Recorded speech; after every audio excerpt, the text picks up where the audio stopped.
안녕하세요. 이혼 전문 변호사 안세물입니다. 이혼에는 6가지 쟁점이 있다고 했죠. 이혼 여부, 위자료, 재산 분할, 친권자 및 양육자 지정, 양육비, 면적 교섭권 6가지입니다. 이번 시간에는 4번째 친권자 및 양육자 지정에 대해 알아볼 텐데요. 양육권 분쟁 시 필승 전략을 알려드리도록 하겠습니다. 중요합니다. 필승 전략입니다. 정확한 용어는 친권자 및 양육자 지정인데 대부분 부모 한 명이 친권자 및 양육자가 되기 때문에 양육권이라는 용어를 사용하겠습니다. 예전에 제가 재산 분할이 이혼에서 가장 격렬하게 다투는 영역이라고 설명한 적이 있는데요. 그런데 양육권도 정말 치열할 수 있습니다. 미성년 자녀가 있는 가정에서 이혼을 하게 될 경우 아이에게 상처를 줄 수 있다는 생각이 이혼을 주저하게 하는 가장 큰 요인인데요. 그 아이들이 누구와 함께 살고 보호를 받을 것인지의 문제이니까 민감할 수밖에 없겠죠. 저도 와이프랑 크게 다툰 적이 있었는데 재산 분할보다는 아이를 누가 키워야 하지라는 생각이 먼저 들었습니다. 또한 재산 분할은 재산을 나누는 것이니까 50대 50, 60대 40 이렇게 판결이 나오잖아요. 그런데 양육권은 부 또는 모로 지정되니까 100대 0의 결과가 나옵니다. 즉 승패가 명확히 나뉘는 부분인 거죠. 가정법원의 판사님들도 양육권을 다투는 경우 큰 부담을 가진다고 합니다. 특히 어떤 판사님은 부모 둘 다 아이를 키우지 않겠다고 하는 이혼 재판이 가장 힘든 재판이라고 말한 적도 있습니다. 부모들이 양육권을 이렇게 중요하게 생각하기 때문에 이혼 소송에서 본인은 아이를 키울 마음이 전혀 없으면서도 전략적으로 재산 분할 등에서 양보를 받아내기 위해 우선 양육권을 주장하는 경우도 많습니다. 그렇다면 양육권은 누구에게 주어지는 것일까요? 민법은 제837조 제4항에서 자의 의사, 나이와 부모의 재산 사항, 그 밖의 사정을 참작하여 양육에 필요한 사항을 정한다고 규정하고 있습니다. 매번 느끼는 거지만 법 조문만 봐서는 양육권이 누구에게 가는지 잘 모르겠죠. 대법원의 기준을 보면 자녀의 성별과 연령, 자녀에 대한 부모의 애정과 양육 의사, 양육에 필요한 경제적 능력, 부모와 자녀 사이의 친밀도, 양육 방식의 내용, 자녀의 의사를 고려하여 자녀의 복리에 적합한 방향으로 친권자 및 양육자를 지정한다라고 정리해 볼 수 있습니다. 첫 번째, 자녀의 연령이 적다면 아무래도 어머니가 유리합니다.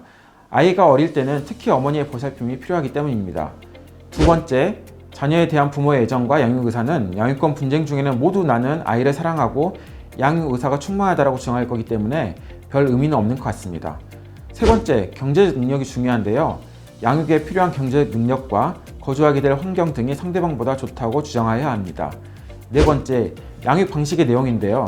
특히 최근에는 할머니나 이모, 고모 등 양육 보조자의 유무 및 역할 가능성도 크게 고려하고 있는 것으로 보입니다. 최근에는 현실적으로 회사에 다니면서 혼자 아이들을 돌보는 것이 불가능하기 때문에 양육권자가 일을 하고 있는 동안 아이들을 돌봐줄 양육 보조자가 있는지, 그 양육 보조자가 실제로 도움을 줄 수 있는지 여부를 판단하는 것이지요.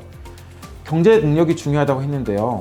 경제적 능력을 위해서는 아무래도 직장을 다녀야 하는데 그러면 양육을 제대로 할 수 없어 또 불리할 수 있겠죠. 이런 경우 양육 보조자가 있다면 양육권 방어에 매우 유리하다고 볼 수 있습니다.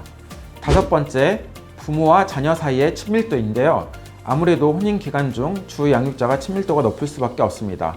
실제 부모와 자녀 사이의 친밀도를 가사조사관이 조사하게 되므로 갑자기 친하게 지내려고 한다고 해서 될 문제는 아닌 듯합니다. 여섯 번째, 자녀의 나이가 13세 이상인 경우 자녀 본인의 의견을 중요하게 고려하며 13세 이전이라고 해도 명확한 의사표현을 할 수 있다면 그 의견 또한 고려하게 됩니다. 또한 대법원은 재판상 이혼에 이르기까지 상당 기간 부모의 일방이 미성년 자녀, 특히 유아를 평온하게 양육하여 온 경우 상대방으로 바꾸는 것은 유지하는 것보다 자녀의 복리에 훨씬 도움이 될 것이 명백한 경우에만 허용하고 있습니다. 대법원의 판시 내용을 현상 유지의 원칙이라고 부를 수 있는데요. 즉 현재 자녀의 양육 상태를 계속 유지하는 것이 자녀의 복리에 가장 적합할 가능성이 크다는 고려에서 현재 자녀를 양육하고 있는 사람을 자녀의 양육자로 지정할 가능성이 크다는 것을 알 수 있습니다. 초등학교를 전학시키는 것도 아이가 정을 잘 할까 고민하는 부모 입장에서 봐도 한쪽에서 아이를 1년 정도 잘 양육하였다면 양육자를 바꾸는 것은 어려운 일로 보입니다.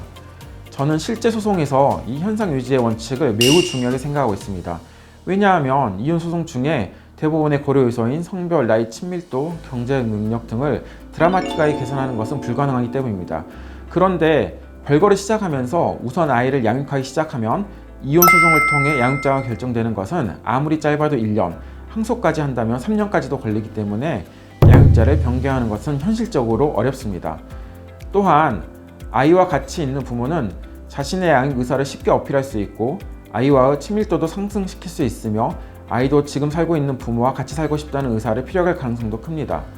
한편 상대방이 임시 양육자 지정 사전처분을 신청할 수 있지만 소송을 지연시킨다면 사전처분 결정 시까지 6개월까지도 걸릴 수 있어서 사전처분 결정에서도 현재 양육자가 유리한 조건을 점하게 됩니다. 따라서 이혼 소송 중에 아이를 양육하고 있는 것이 매우 중요하고 이 때문에 별거를 하면서 아이를 뺏고 뺏기는 경우가 많습니다. 아이 탈취를 위해 그야말로 개싸움이 벌어지는 거죠. 이혼 전이라면 부모는 공동 친권을 가지고 있고 각자에게 거소 지정권이 있기 때문에 한 명이 아이를 데리고 있다면 상대방이 아이를 달라고 요구할 수 있는 권리가 없습니다.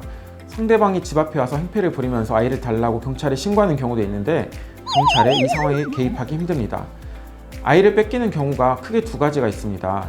첫 번째는 아이를 잠시 보겠다고 하고 데려가 버리는 경우입니다.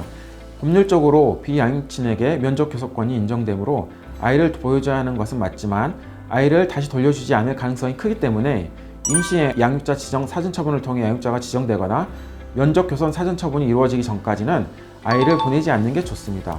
두 번째는 바로 학교, 유치원, 어린이집에서 상대방이 아이를 탈취하는 경우입니다.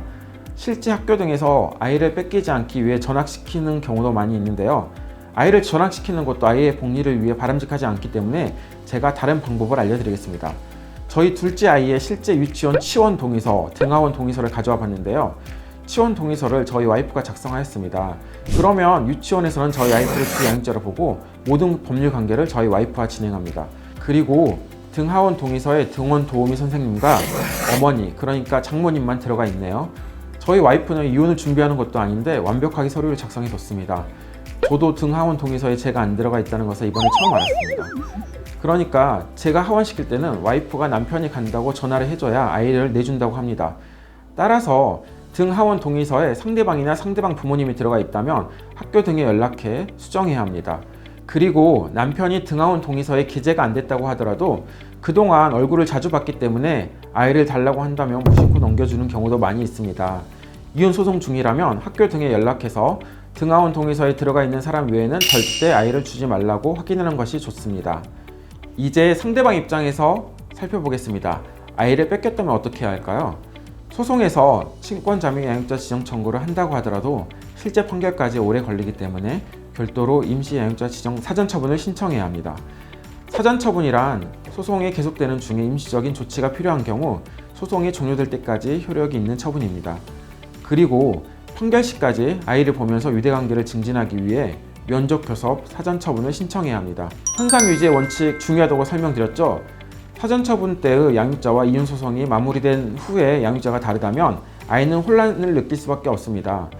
따라서 법원은 사전처분이 내려진 이후 특별한 사정이 없다면 양육권자를 변경하지 않으려는 보수적인 결정을 내리는 것이 대부분입니다. 따라서 양육권이 중요하다면 임시 양육자 지정 사전처분을 매우 중요하게 생각하고 대비해야 합니다. 양육권과 관련한 통계를 보면 눈여겨볼 만한 점이 있습니다.